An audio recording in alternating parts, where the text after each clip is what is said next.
Hej! Innan ni kommer att titta på detta reaktionavsnittet så vill jag först säga en sak eftersom att vi börjar närma oss till slutet av det här året. Och det är att jag har gjort den årliga enkäten där ni kommer att svara på några frågor om hur ni har tyckt om det som jag har gjort under det här året på Philips Supershow.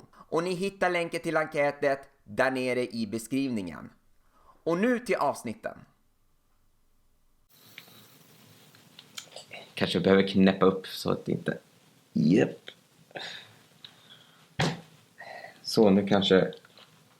Så, ja.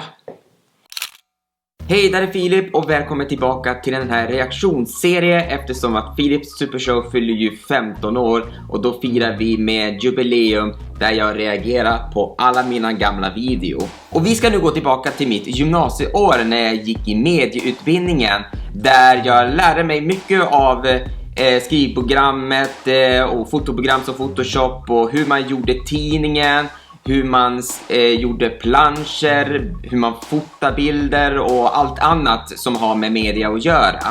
Och vid sista året i gymnasiet då hade vi där vi kallade för avslutningsprojekt där vi får fritt göra vilket som helst av det som vi har lärt oss av det i medieutbildningen. Och en av dem som jag har gjort som en avslutningsprojekt är en kortfilm. Och den kortfilmen är nämligen Ljus, kamera, hämnd.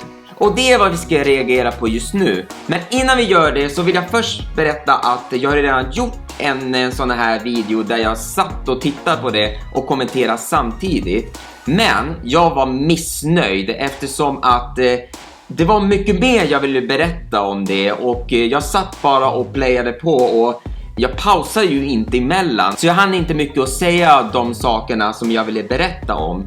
Så då vill jag göra på nytt försök och titta på igen. Fast den här gången kommer jag nämligen att pausa emellan så jag får berätta lite mer om hur jag tänkte på.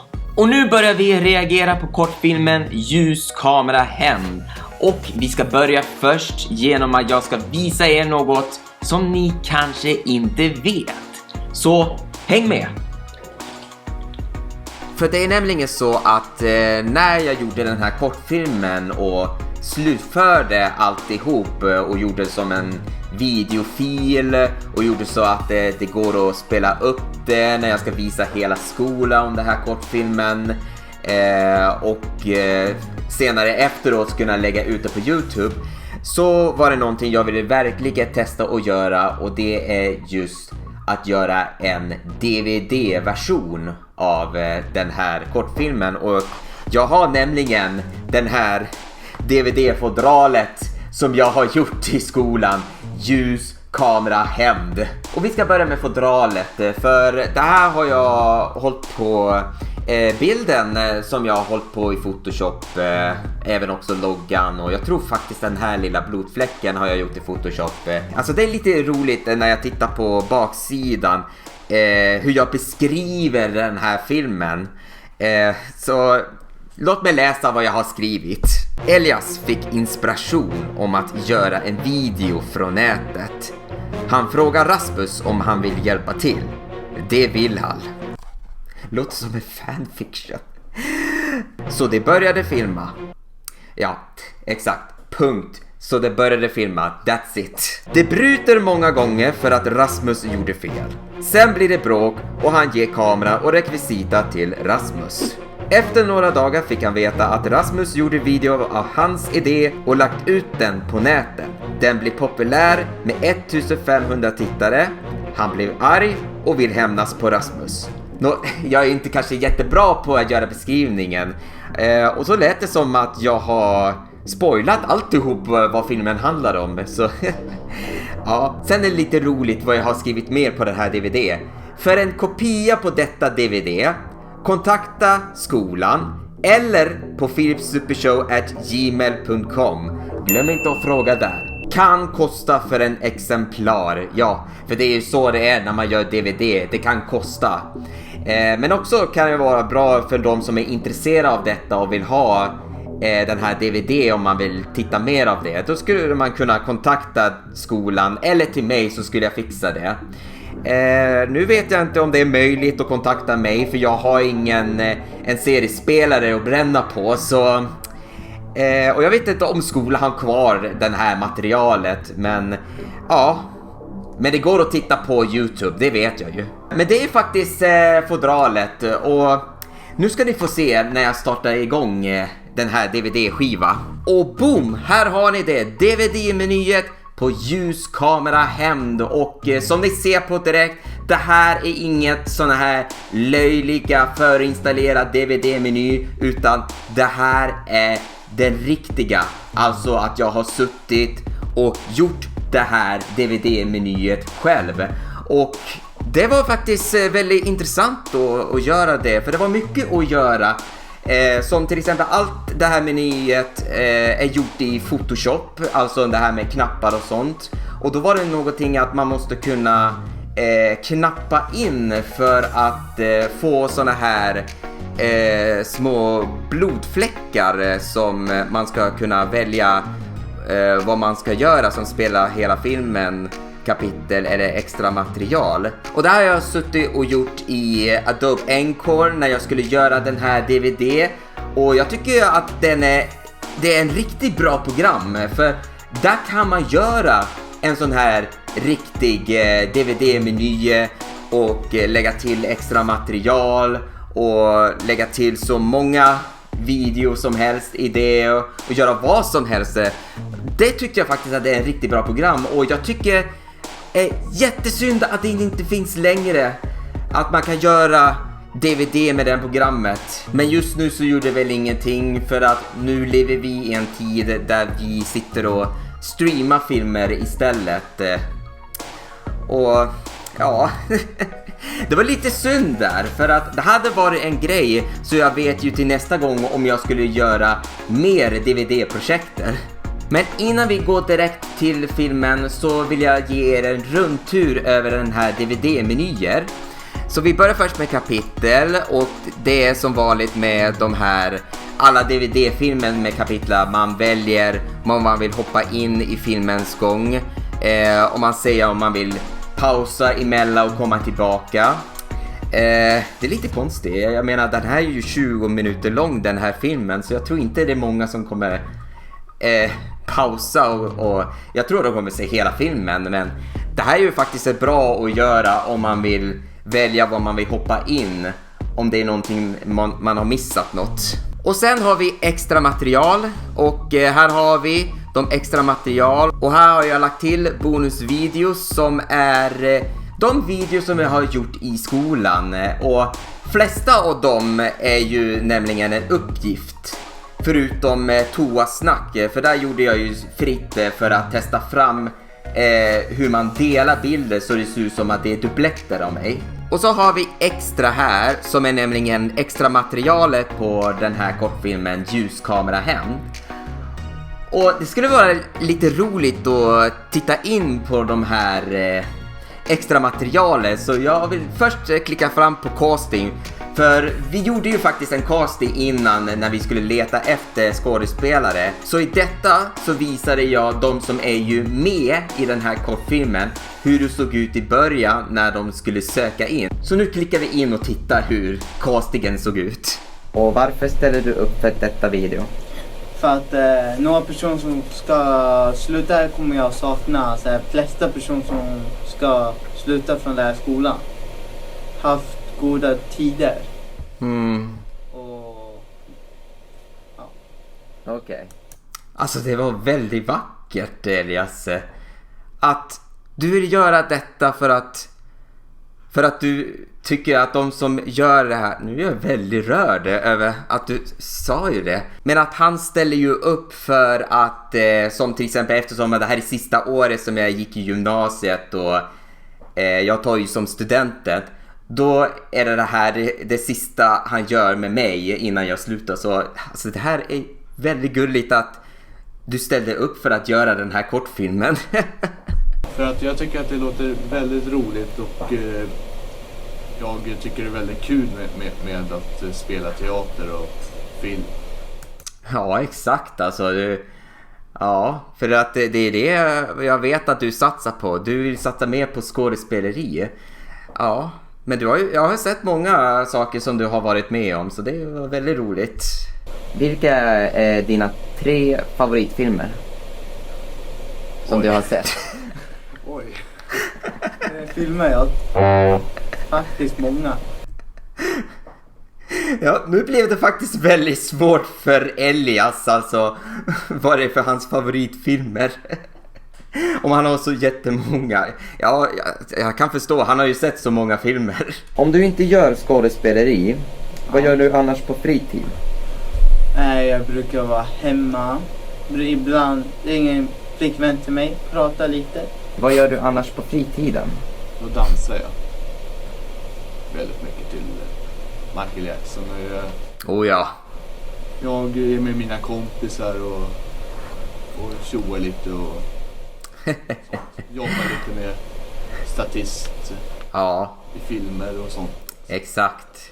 Så om ni verkligen ser Rasmus någonstans i några filmer eller ja, något sånt, då vet ni ju att det är han som är med det. Han gör ju mycket statister, det vet jag ju. Och nu kommer jag fråga, varför ska vi välja dig som skådespelare? För jag alltid vill bli skådis. Alltid vill ha bli skådis och bli berömd. Varför ska vi välja dig som skådespelare? Ja, för att jag tycker ju att jag är ganska bra med att skådespela. Jag är ganska van vid kameran och framför kameran. Och nu kommer vi till det roligaste, och det är provspelningen. Och här gjorde jag någonting som är lite roligt för att testa fram. Och då tog jag en scen från Star Wars. Och det roligaste är att jag har inte sett på de här gamla Star Wars-filmer på den tiden. Men jag har sett den kändaste scenen, och det är den som jag har ju använt till detta. Och det är den här kändaste scenen där Darth Vader avslöjar att det är han som är far till Luke Skywalker. Så det här blir roligt att se deras provspelningar. Jag tror att de killarna fick spela som Luke Skywalker och jag spelar som Darth Vader. Så vi får se hur det såg ut. Då kör vi.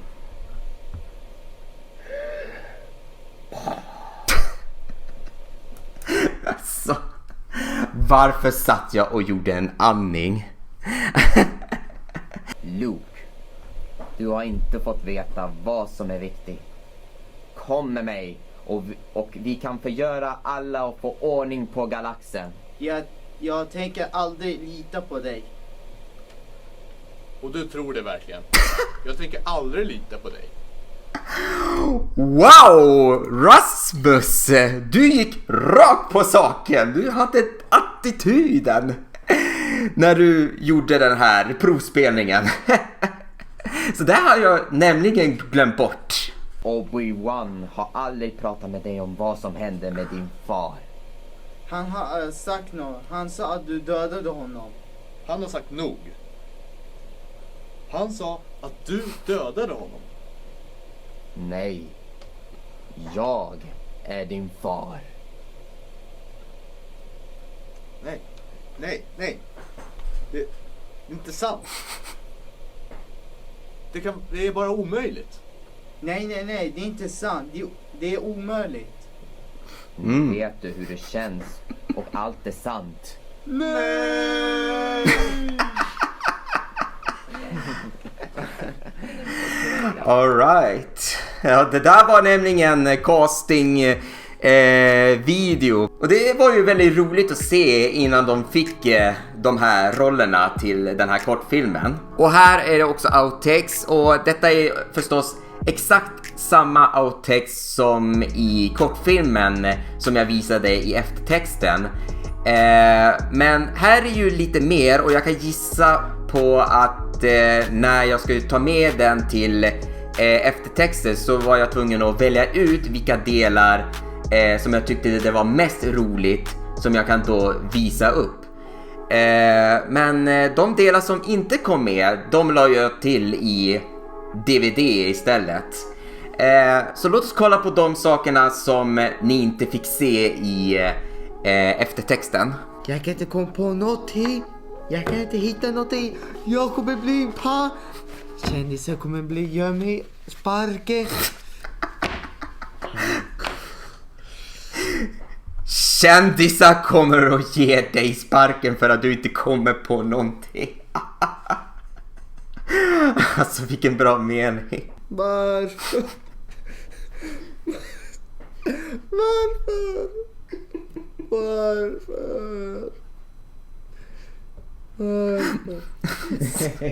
Sparken. Alltså herregud.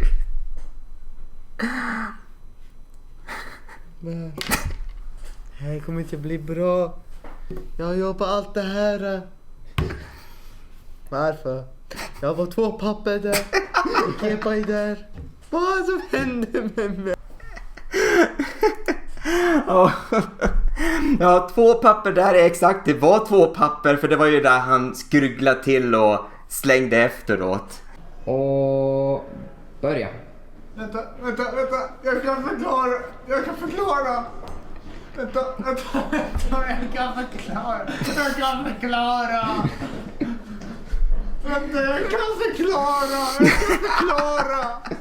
Okej. Ja, alltså ni såg faktiskt hur roligt vi hade när vi spelade in. Du kan efter jag förklarat.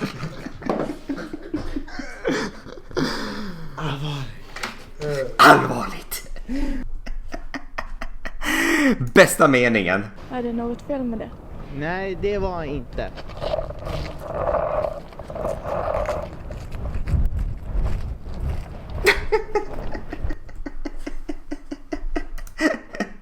Ja. Tar du om det? Ja. Och börja. Efter du kommer kulan i din bröst. Sa jag det verkligen?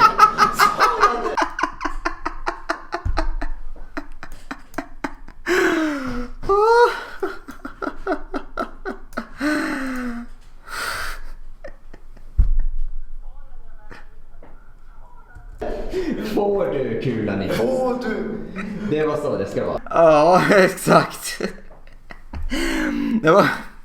Jag vet, det var väldigt svårt att försöka få ihop meningen när man ska göra detta scenen. Man blandar ihop mycket så här olika ord och så kommer man inte ihåg vad man ska säga.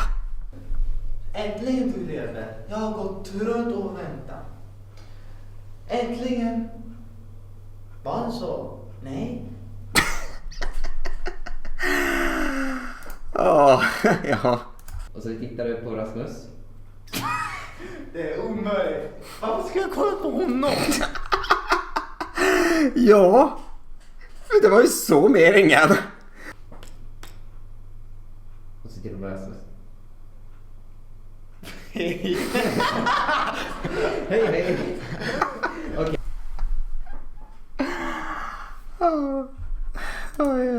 Ja, det är så. Ja. Vet du vad? Jag orkar inte.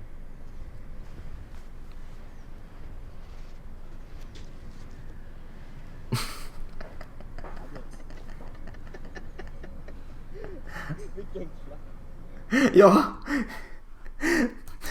Vad var det där för den där klapp på kinden du gjorde?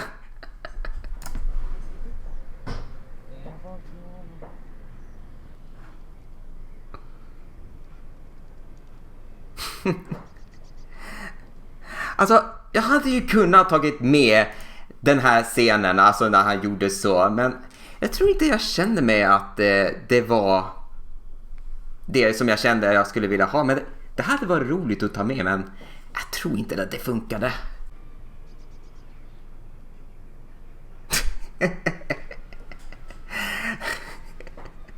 Alltså, Elias. Alltså det här när du går ifrån det. Sala. Och det där var nämligen outtakes. Så man såg på direkt att vi hade ju roligt när vi filmade den här kortfilmen. Så det var väldigt roligt. Och slutligen så vill jag också lägga till en sak i DVD. För det här har ju alla de här som filmer på DVD brukar alltid ha. Och jag har ju nämligen också skrivit på fodralet: kan innehålla spår av påskägg. Och Nu vet jag inte de som har fått den här DVD, för jag vet att det är de som har spelat framför kameran som har fått den här DVD-skivor. Men de vet ju ingenting alltså om den här påskäggen som jag la till. Så jag har nämligen lagt in påskäggen på framsidan av den här DVD-menyet. Så om man trycker på vänster via kapitel, då kommer påskägget fram. Och vill ni veta vad det gömmer sig i den där påskäggen? Det är soptunnan. Ja, exakt. Det är nämligen soptunnan.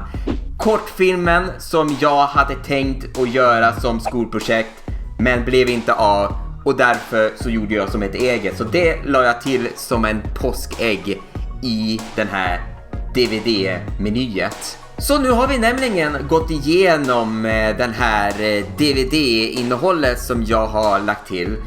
Så nu återstår det bara att börja reagera på självaste filmen. Så här har ni det, kortfilmen Ljuskamera Hämnd. Ja, nu börjar nämligen filmen Ljuskamera Hämnd.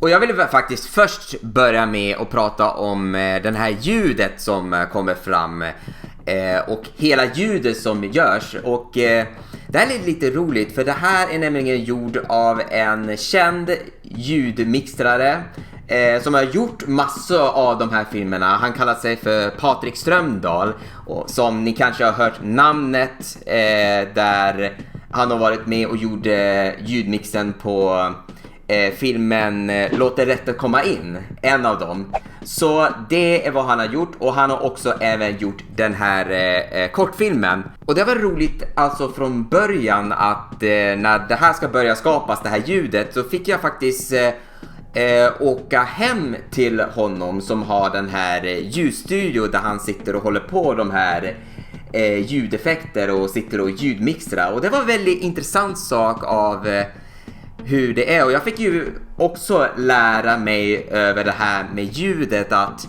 vad som ens syns på bilden, då måste det höras. Och det var nämligen vad jag har faktiskt lärt mig, för blir det faktiskt allt för tyst så känns det inte som att det är verkligt. Jag har gått runt här och väntat länge att du skulle leva. Men du lever! Alltså, jag vet att det var en örfil han gjorde. Han gjorde det så lite långt bort så att han inte skulle slå på riktigt. Om inte jag varit med så skulle jag också bli berömd. Alltså det roligaste är att senare efter han gjorde så här skak och så bara lugnt bara dra ifrån armen. Det var, ja. Yes, och då ser ni på direkt där han tittar på soptunnan. Det är därför jag la det till som påskägg, eftersom att jag la till den här kortfilmen i kortfilmen. Alltså är det bra att säga så? Kortfilmen i kortfilm. Skit! Varför händer så varje dag? Jag kan inte komma på någonting. Varför just idag? Alltså det här var också roligt, för han fick ju som improvisera där han skulle som misslycka när han skulle sitta och skriva. Också när jag satt och redigerade så har jag nämligen photoshoppat massor av sådana här skrynkliga papper, just för att det ska se ut som att alltså, han har ju skrivit så jättemycket och kommer inte på någonting, och det har varit jättemycket papper på bordet. Så ja, så det är vad jag har gjort. Vad som hände med mig? Så där ja. Alltså det roligaste, alltså när jag visade det här till min lärare, den här scenen, alltså han kunde inte hålla sig för skrattet av allt det här när hur Elias spelar och hur jag har klippt ihop, så han tyckte att det här var en rolig scen som jag har gjort. Jävlar vad det är. Vet du vad? Vi ska göra en video Okej. Hej manuset. Alltså det roligaste, den där blicken som Elias gjorde när han tittar på honom. Vi ska göra en video. Det här är jag. Det där är himlen. Det där är mitt svärd som är jäkligt blodigt. Bryt, förlåt mig, men du måste prata lite högre, inte lägre. Ja, jag måste faktiskt lägga till som jag vet när jag satt och klippte det här som jag tyckte är väldigt störande. Men märkte ni faktiskt att det började blinka någon sådana här små fläckar? Och jag vet inte vad det kan ju bero på när det börjar blinka sådana där. Och när jag pausade emellan så märkte jag att det är ju just från en del av den här video som inlämningen har blivit som, vad ska vi säga, flyttat över emellan. Alltså som en filmrulle brukar vara. Alltså jag vet inte varför det har blivit så. Varför det kommer sådana där fläckar. Och det är på den här scenen den händer. Och på den här scenen där han möter de här tjejerna. Det är den enda scenen där de här fläckarna börjar dyka upp. Och jag vet inte varför det dök upp det här. Och jag vet inte hur man tar bort det. Bryt. Titta inte mot kamera. Hela världen tittar inte på kamera. Du ska... Alltså, det var en rolig mening. Titta inte mot kamera, för hela världen tittar inte på kamera. Ja, på filmen här kanske de inte tittar mot kamera. Om det inte är en sån här någon film där man vill bryta fjärde vägg eller något sånt. Jag bestämmer. Det här är min mark. Du ska inte tro att det är din mark. Jag bestämmer vilken ska vara. Om du ska bestämma över den här marken, då får du med mig och gör det. Alltså, på just den här delen, det här är lite roligt. För jag försökte be dem så här att göra lite så här improvisation på, alltså när de ska börja bråka varandra. Och jag tror att vissa delar har jag också tagit med när de började spela in. Eftersom att just den där lilla delen tyckte jag att det låter som att han skulle börja bråka med honom. Så jag tog med det. Så det var väldigt roligt hur jag satt och klippte emellan, alltså när de började bråka. Men det var inte därför jag har tagit dig hit. Vill du veta vad jag har fått reda på?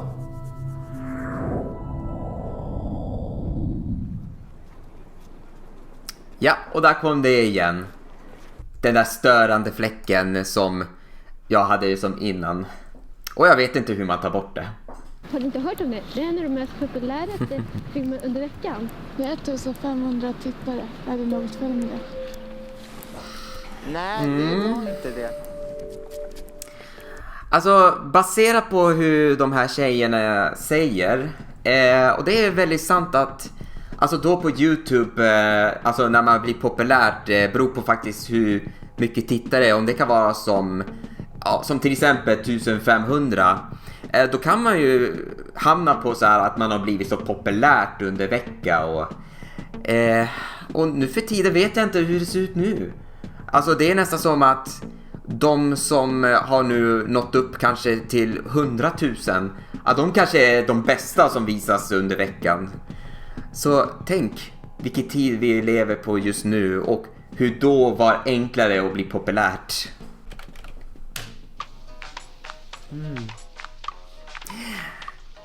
Just det, ja, just den här delen, alltså när han sitter och stirrar på dataskärmen, för där fick han ju sitta länge och titta, och jag tror att jag gjorde 2 tagningar, och jag vet inte varför jag gjorde 2 tagningar när det handlar bara om att han sitter och tittar på en dataskärm. Men det var väldigt långt, för jag satte ju ihop emellan när han sitter och tittar på soptunnan och sen efteråt tittar han på Piraterna kommer, alltså den där lilla delen som de gjorde, eller som han inte gjorde. Men han råkar titta på det. Så därför så satt jag och filmade hela detta när han sitter och stirrar på dataskärm. Och sen efteråt när vi har filmat klart detta, då blev det lättnat för honom. För han tyckte faktiskt att det var jättejobbigt att sitta och titta på en dataskärm när han inte ska göra någonting. Ladda kanonerna! Genast!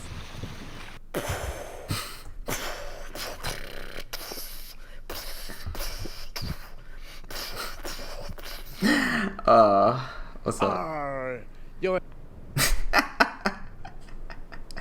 Jag är här för att skära av ditt huvud och dina armar. Alltså vad meningen med den här delen, det är ju för att det ska visa som att det är han som har suttit och redigerat.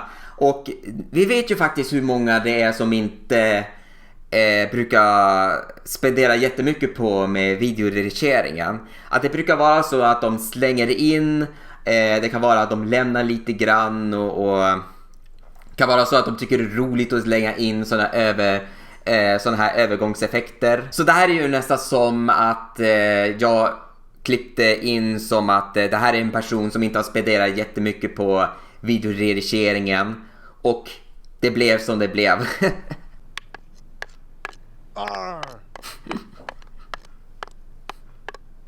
Du ska dö. Ja, det var väldigt roligt att det är bara han som är där och gjorde alltihop. Att det är meningen att det skulle vara Elias som skulle vara den andra personen som skulle slåss, men han gjorde alltihop själv. Och det är då det kommer till nästa scenen här.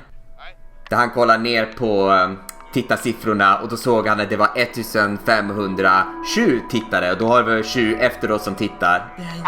Idioter! Och då kommer den här delen där han ska nämligen ge hämnd på Rasmus. Rasmus? Elias? Hur mår du? Ja. Jag mår bra. Jag ska också vilja lägga till här som det blev en miss alltså när vi gjorde ljud, och det kan bero på faktiskt att jag hade haft lite kort tid att vara med Patrik, för senare därefter när jag har varit med honom och gett instruktionen på de delar. Jag har nämligen gått bort och säga till att eftersom hela den här scenen är att de är på toa och Rasmus kissar, och vi glömde bort att lägga till det här kissljudet. Så ja, det var väldigt miss att jag glömde bort att säga att här ska det vara en kissljud. För senare därefter så gjorde han de sista delarna själva, och den sista delen var riktigt bra, och vi kommer ju dit lite senare. Du, jag har en present till dig. En present? Jag kan ge dig en ledtråd. Den är gjord av träd och sten. Man kan använda spikar på.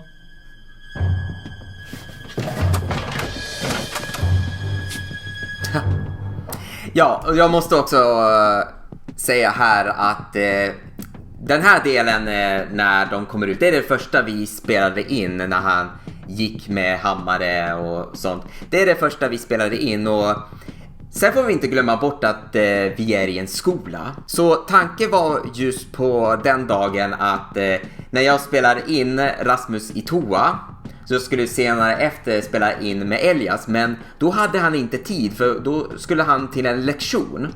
Så det var väldigt synd att han var inte med. Så då hade jag som dagen efter kunnat dragit in och gjort den här delen. Så då kanske ni märker då i den scenen att i toa så har han just den t-shirt, men i nästa scen så har han någonting helt annat. Och nu kommer det. Där kommer det. Ja, där kom det. Alltså, det är den bästa effekten jag har gjort då. Och det var väldigt roligt, för det här effekten så har jag gjort någonting som att jag filmade detta och då hade jag en vitt papper under och då slängde jag ut en röd färg som jag har gjort och jag kan gissa att det var, jag fick ju lite tips på nätet om att man skulle blanda ihop med ketchup och något med glukossirap. Och jag kan gissa att det är då det börjar tjockna till, att det blir som en sån här tjockblod. Och det luktar inte så gott när jag spelade in den effekten. Men det där var ju faktiskt det bästa, för då fick jag ju så blända bort självaste ljusa bilden och fick ju faktiskt tracka. Och det här är nämligen första gången jag trackade en effekt på en video. Så det var faktiskt väldigt intressant att man kan göra det. Och väldigt bra, för det här vill jag fortsätta att göra lite mer. Att jag vill tracka en del av bilden i en video.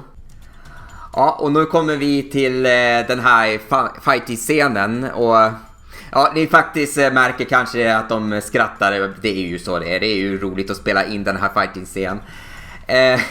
Så därför är det väldigt roligt när de improviserar hur de slåss mot varandra. Rör inte huvudfläcken. SD du kommer du få kula i brösten. Hallå! Vad gör du där inne? Vad gör du omkring? Och jag vill bara säga att det är min lärare som gör rösten som vaktmästare. Då kan vi väl göra en ny film istället. Så kan vi bli berömda tillsammans. Du och jag.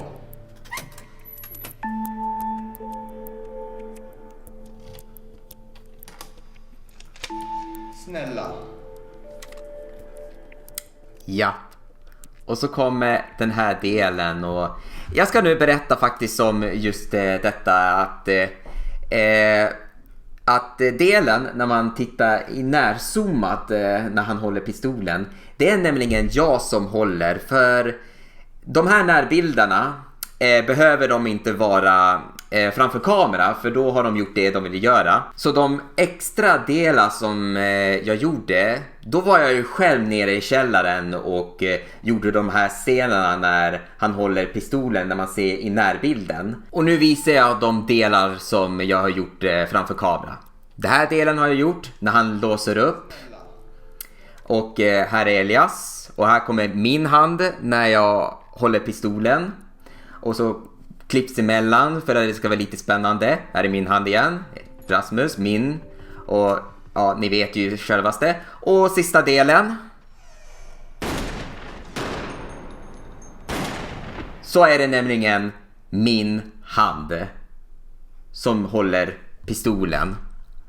Så ni ser faktiskt hur mycket man kan alltså fejka bilden över vad man tror att det är Elias som håller pistolen och skjuter. Japp, så den där delen där vi ser vaktmästarens hand, då är nämligen min hand som ni ser.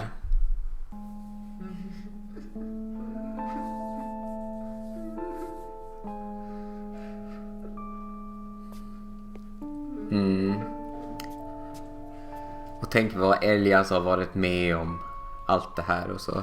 Förlåt mig. Japp, så kan det ju gå till.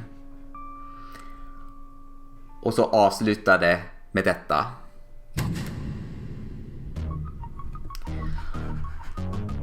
Och det var nämligen ljuskamera hämnd och ja, nu när jag tittar tillbaka, alltså det var faktiskt väldigt roligt att göra. Alltså jag var väldigt stolt att göra detta kortfilmen och det här är nästan som att det här är någonting som jag försökte lära mig om jag ska göra en riktig film till senare. Så jag kan säga på direkt att jag är jättestolt över den här kortfilmen som jag gjorde det i skolan. Ja, så slutligen så vill jag först tacka alla som har varit med och gjort den här kortfilmen möjligt. För det har varit väldigt roligt med de skådespelare och det är väldigt roligt de som har hjälpt till med att hålla mickbommen och hjälpt till att vara med och filma lite extra bilder och var med och gjorde ljudmixen. Så tack till er alla så jag fick alltså göra den här kortfilmen. Så har ni några frågor ni vill säga till mig eller något annat som komplimanger, men fråga ingenting om ni vill ha exemplar av DVD, så kan ni skicka en e-mail till mig till philipsupershow@gmail.com. Alltså philipsupershow@gmail.com. Så fortsätt att titta på den här reaktionsserien och glöm inte att titta på den här ljuskamera kortfilmen som det finns på YouTube och även på Vimeo. Och glöm inte att följa mig på Facebook och Twitter om ni vill veta några uppdateringar. Men tills dess så ses vi nästa gång. Hej! Om ni inte vill vänta finns nästa avsnitt redan ute nu på patreon.com/pss.